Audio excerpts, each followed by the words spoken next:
Hey guys, hope you're doing good. I'm okay. I'm okay.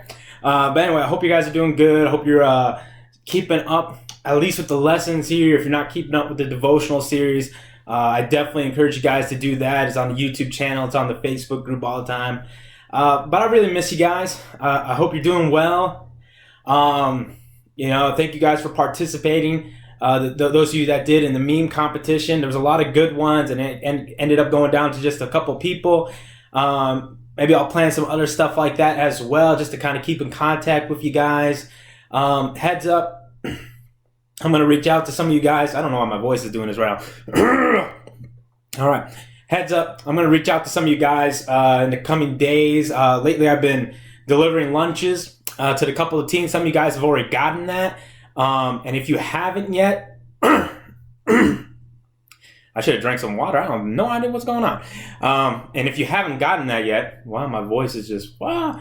If you guys haven't gotten that yet, do understand that I'll probably get to you guys. Some of you guys have already asked, and you're just being extra cautious. Your parents are about me delivering that, and that's understandable. So I'll find different ways to just get in contact with you guys. So just heads up, I'm going to try to contact each and every one of you in a different way in the coming days, whether that's through lunches or just a phone call or whatever. Hope you guys are doing well. By all means, if you guys need anything, let me know. If you have any prayer requests that are weighing heavy upon your heart, yes, let me know, and I'll be sure to reach out to you. I'll be sure to pray for it, of course, but also reach out to you, just talk to you about that as well. Let's see here. Am I forgetting anything? Let's just get into the lesson. So tonight, our lesson, we're continuing our series. We're in lesson 3 of our series of worshiping together. We talked about what is worship. We talked about the elements of worship, what should be a part of our worship if we are to worship God truly, not only at the church, but as a part of our lives each and every day. And today, we're going to talk about why we must worship. Why? Now, when you hear that question, some of you may have some traumatic flashbacks more than others, especially if you're an older sibling, you have some younger siblings.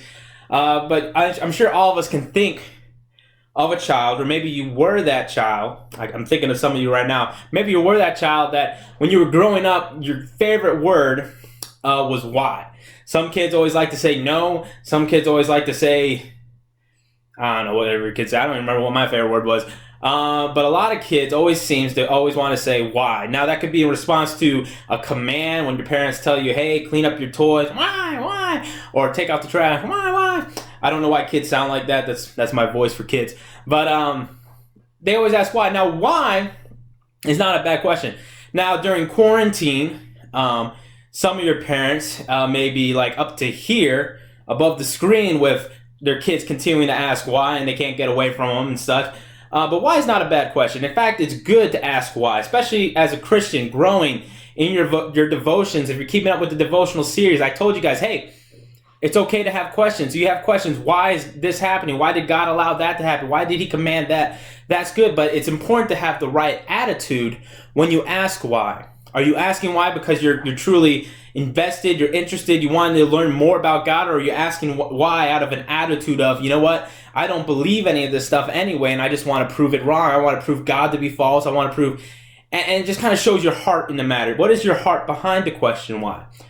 But that's kind of an aside. That's not really the lesson. When we're talking about what is worship, why do we worship, we're going to see that again in our Bibles, in our passage of Psalm 96. Now, granted, as we go through this lesson, you could probably think of a plethora of different reasons why we must worship God, but we see great reasons in Psalm 96. If you're not there yet, turn your Bibles over to Psalm 96 of why we worship. Great reasons why. So I'll give you a second. Turn over to Psalm 96 if you're not there yet. We're going to read verse 4 through 6. So if you're there, here we go. Psalm 96. All right. 96 verse 4 begins, "For the Lord is great and greatly to be praised. He is to be feared above all gods." Sorry, I'm looking over here in the video, but anyway. "For all gods of the nations are idols, but the Lord made the heavens. Honor and majesty are before him. Strength and beauty are in his sanctuary." So, 3 verses that give us why we worship. And I'm pretty sure you guys can guess what the first reason why, right from verse 4, right at the very beginning, it says in verse 4a, for the Lord is great. So that's the first reason we worship God. Why we worship him is because he is great. Now, greatness refers to attributes that make God superior to everything else, or he is supreme to everything else. Now, guys that are watching the video, I hope you remember those words, all right? Because before we left to quarantine, Brother Patrick was going through Hebrews, the book of Hebrews, and he would always ask, you know, God is what to everything else, and he's supreme to everything else. He is above everything else. And that's what it means by God is great. He's above everything else there is on the earth. He is supreme. Here in Psalm 96, the psalmist emphasizes God's greatness through his attributes of splendor and majesty and power. But let's illustrate, all right, what do we mean by greatness? All right, say if you're a singer, all right, not if you're a singer, but say you listen to a singer and you say that singer is great. What you're saying is that singer, their ability to sing is above the average person's ability to sing. That's their greatness. That's what they're great at. If you were to sing next to them, you would be outshined. Nobody would notice. In fact, actually, people probably would notice you because they would probably notice you're not up to the level of that singer. Kind of like a silly example. I remember, like you guys, we're in quarantine. I'm staying here at my parents' house. Sometimes when there's no more things to read, no more games to play, we'll watch shows on like the Disney Plus or whatever. And we were watching that new Aladdin movie, the remake, the live action remake. It was all right. It's not as good as the original, guys. The original is always better. But anyway, so it's obviously a musical. They're singing songs. And it became quite obvious to me that some of these guys that are in the movie are actors and not singers. All right, they're actors and not singers. And then, of course, in the climactic song in the middle of the movie, when the Aladdin falls in love with the princess and they sing, it becomes very evident that one person is just an actor, and the other person is both an actor and a good singer, a great singer. So when they're singing this duet, the guy starts, and it's like, all right, you know, that sounds like your average Joe. He's doing okay. In fact, by himself, you're like, you know what? That's not bad. And then when the girl joins in with him, you're kind of blown away. You're like, all right, there's definitely a difference between that, what I heard previously, and what she's doing right now. She's a great singer. That's kind of what we mean by greatness here. All right, it's above the average. All right, it is superior to what you would normally expect. The same when it comes to sports like basketball. Michael Jordan is obviously regarded as the greatest basketball player of all time. And today, we would look at that and we would say that would be LeBron James. And if you were to play basketball, I know Brother Patrick and me and a bunch of guys at the church, we like to play basketball sometimes, haven't done it because of this quarantine. But we would definitely pale in comparison to LeBron James and Michael Jordan. They are great at that. We would lose most definitely. God's greatness, all right, let's go back to God here. Worshiping God because he's great, that's why. God's greatness remains unquestioned. No other God can compete against the true God. Remember, we're talking about in our lesson of worship, man wants to worship something, and oftentimes we seek fulfillment in our worship from little gods, other things that we seek to be satisfied by, but those things, those idols, can never satisfy, can never fulfill what God can, because God is above them. He's greater than them. So let's think about this. What are some specific ways in which God surpasses all else? If you think about it, God never changes.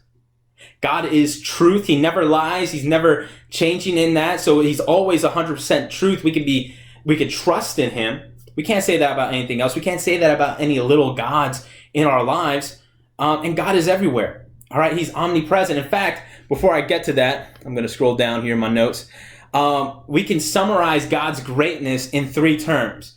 All right, we don't necessarily see these in the Bible, but we see them in who our God is. Number 1, we see that God is omnipotent. All right, he's omnipotent, if you want to say it in a nicer flow there. He's omnipotent, meaning he is all powerful.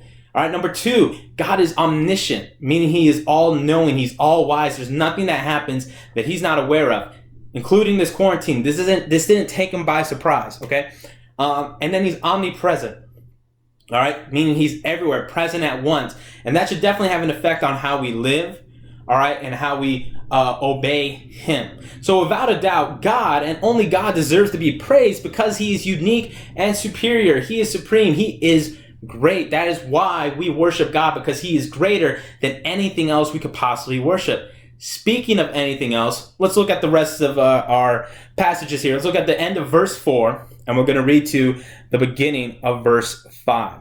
So, Psalm 96, beginning of verse 4, going to verse 5. For the Lord is great, we already talked about that, and greatly to be praised. He is to be feared above all gods. Feared, reverenced, honored above all other gods. For all gods of the nations are idols. They're little gods. They're fake. They're not worth it. God surpasses all idols. God is superior to them. That is, all the little gods that people look for security, provision, fulfillment, happiness, whether that's in a thing, an object, a job, a person. Those little gods that we can put in our lives, God is supreme to them. He is above them. He is greater than them. So we worship God because he surpasses all other idols. All things that we could worship, God is greater than. That's why we worship God. And these are not hard to find because every person needs something to worship. All right. When measured against these false gods, the Lord always wins. So let me give you some biblical examples of how God's greater than false gods. Think about Baal. Baal is definitely, if I was to ask you guys, can you name me an actual physical idol in the Bible?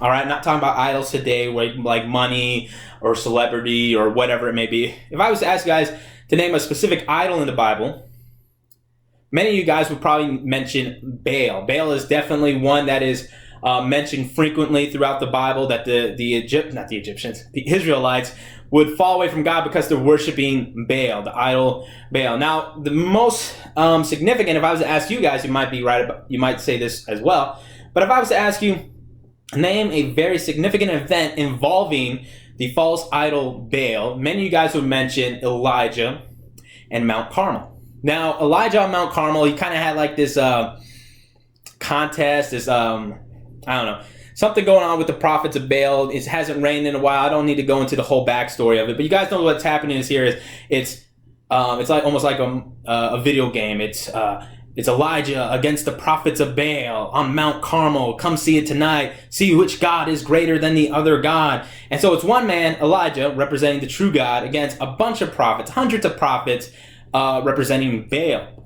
And their contest, the thing they were doing was saying, all right, if we can call whoever's God, when you call upon him, we'll send fire down from heaven to burn up this sacrifice, will be proven to be the true God. And so the prophets of Baal go first. They're marching around. They're crying out to Baal. It gets to the point, all right, when Baal is not responding to them, that Elijah's mocking them, say, hey, maybe he's taking a nap. Maybe he's out hunting. Maybe he just can't hear you right now. Maybe you called the wrong number. It gets to the point where they start mutilating themselves. They're stabbing themselves. They're cutting themselves. They're crying out into this false god, and nothing's happening. All right, and we know how the rest of the story goes. Elijah gets up on the scene, throws a bunch of water on the altar, dousing it, soaking it, and all he has to do is pray once, and then whoosh, God burns up the entire thing. What I want us to understand here is that Baal on Mount Carmel, when he was called upon, hey, please send fire down, was absent and silent. God, our God, the true God, is always near. He's never absent. He's omnipresent, all right? And he always answers our prayer. Now, he may not answer in the way we want him to, all right? But he does hear, and he does listen, and he does answer in his time. God is always near. He's always present. Baal was absent and silent. Another example, I just put that kind of sideways there.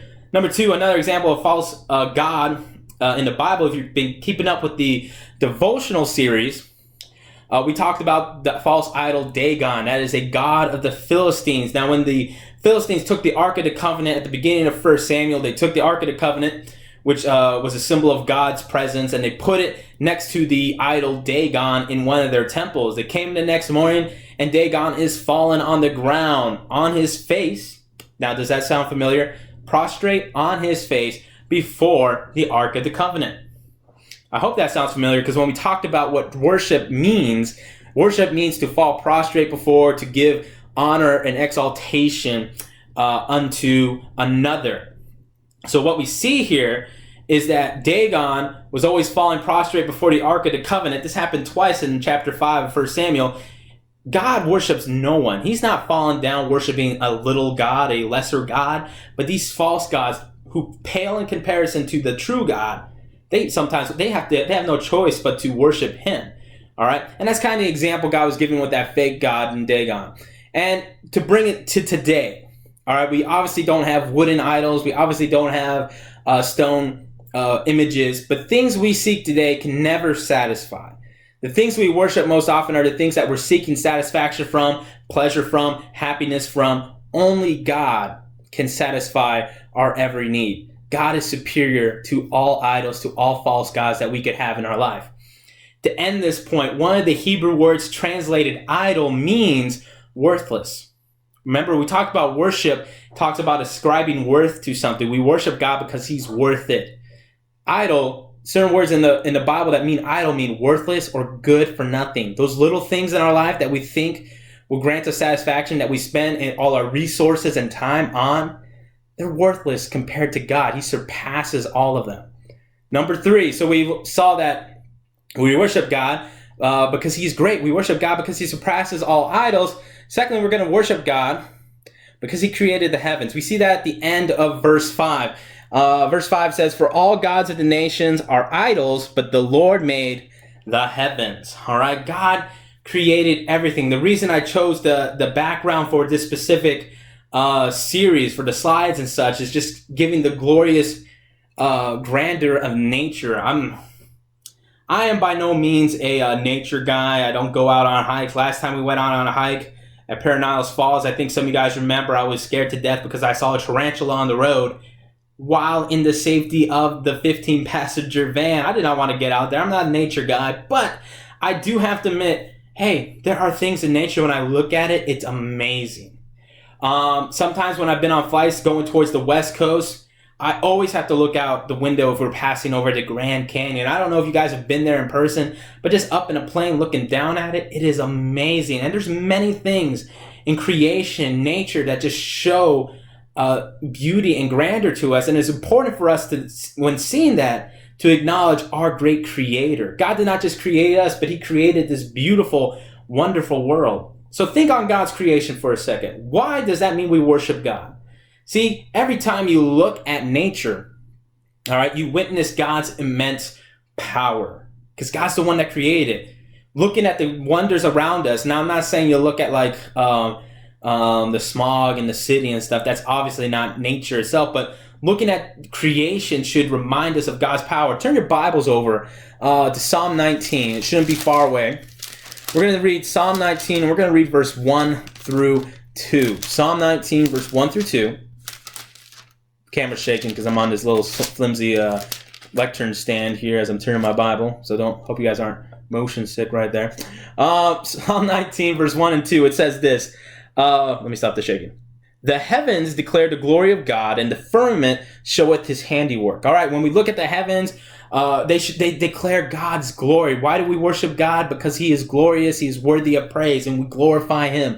"The firmament showeth forth his handiwork." All right, what we see in the sky. "Day unto day uttereth speech, and night unto night showeth knowledge." God's creation showeth forth his power. All right, they showeth forth his glory. And when we look at God's creation, we should worship our God. We should acknowledge who he is. Creation alone provides ample evidence that the Creator is worthy of praise. Romans chapter 1, we won't turn there, but Romans chapter 1 even says that the heavens declare the glory of God, that we are without excuse. Saying that men who do not even believe in God, they are without excuse when it comes to judgment, because they should be able to look out at the creation and tell that, you know what, there is a God. We see it in the beauty of creation. We see it in the order of creation. If you guys think about it for a second, the way the human body works, God created man, just shows forth order, just shows forth structure. It's not something that could have happened by chance. It's not something that could have happened by random processes. It had to have a designer, an intelligent designer. When you look at the heavens, when you look at creation, praise God, worship him, because he is worthy of praise.